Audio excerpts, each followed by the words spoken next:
চাকরি হোক করতে করতে এখন আমার চাকরি হয়েছে। এখন মনে করেন সে আর আমাকে মানে মেনে নিচ্ছে না, এটা ওটা বলে পালিয়ে বেড়াচ্ছে। এই সঠিক সময়ে তার জন্য বিয়ে করতেই পারেনি, আমার বয়স হয়ে গেছে। হয় আমার লাশ যাবে, না হলে আমার সাথে সে বিয়ে করবে। শিক্ষিকা, তার সাথে আমার দীর্ঘ 4 বছরের সম্পর্ক কার আছে, সাথে? সুফল স্যারের সাথে।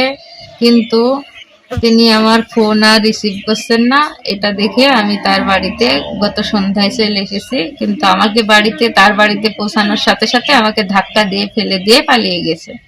সম্পর্ক হয়েছে প্রথমে ওদের বাড়ি থেকে দেখাশোনা, তারপর ও আমার ফোন নাম্বার নিয়ে কথা বলা, এইভাবে দীর্ঘ 4 বছর কেটে গেছে। আমি মানে সঠিক সময়ে তার জন্য বিয়ে করতেই পারিনি, আমার বয়স হয়ে গেছে। সে আমাকে শুধু বলেছে চাকরি হোক তারপর বিয়ে করবো। চাকরি হোক করতে করতে এখন আমার চাকরি হয়েছে।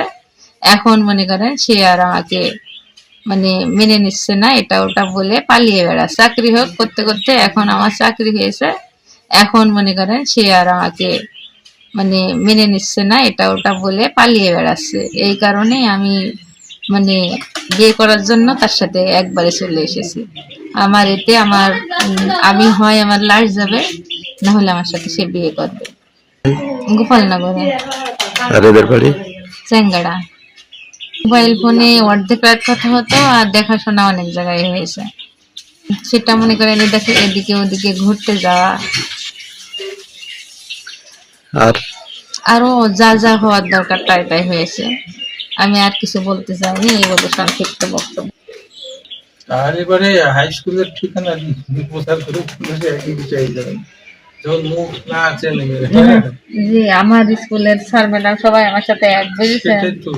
বাছাইকৃত লাল সরিষার দানা থেকে অত্যাধুনিক কোল্ড প্রেস মেশিনে তৈরি হয় প্রাণ সরিষার তেল, আসল ঝাঁঝে আসল স্বাদে। আর গাংনী থানার নিউজ তারা দেখে। আপনি কোন হাই স্কুলের শিক্ষিকা? Daulatpur high school. আপনার স্কুলের নাম কি? দৌলতপুর হাই স্কুল, বাংলাতে।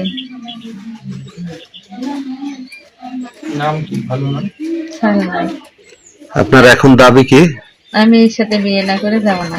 না করলে প্রয়োজনে আমার লাশ যাবে, তাও আমি খেয়ে সুফল যাবো। বলছে না খালি বিয়ে করেন। সুফল পালিয়ে গেছে কেন, এটাই তো প্রশ্ন।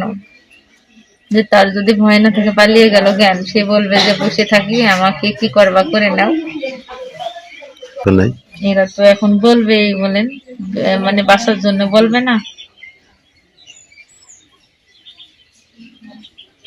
মারধর করেছে, এই যে আমার ব্যাগ ট্যাগ সব ছিঁড়িয়ে দিয়েছে, আমার বোরখাও ছিঁড়ে গেছে, এবং আমাকে মাথায় বাড়ি মেরেছে, আবার ফেলে দিয়েছে।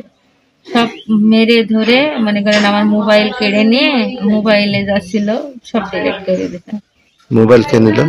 মোবাইল ওর বোন, আমি যখন কথা বলি মোবাইলে, বলছে মোবাইলটা কেড়ে নে হয়তো বা কোনো ষড়যন্ত্র আছে, তাই বলে ঘরের ভিতর নিয়ে চলে গেল। ফিজিক্যালি এখন কথা না বলে আপনি ফোনে কিছু আমাকে জিজ্ঞেস করতে পারেন। না, আমি তাকে চিনি না, দেখিনি কখনো। এখন কেন আসলো এটা কিভাবে বলবো বলেন? যে দীর্ঘদিন হচ্ছে বিয়ের প্রস্তাব পাঠাই, আমি দীর্ঘদিন তাকে নাকচ করেছি, কিন্তু তারপরে সে কেন ফোন রাগে বশবর্তী হয়ে আমার এই ক্ষতিটা করছে, আমি এই জিনিসটা বুঝতে পারছি না। এই মুহূর্তে এই সিচুয়েশনে বাড়ি থাকা কি সম্মুখীন হতো? যে প্রশাসন তো দেশে তো আইন আদালত আছে, আপনারা আছেন, ঠিক না?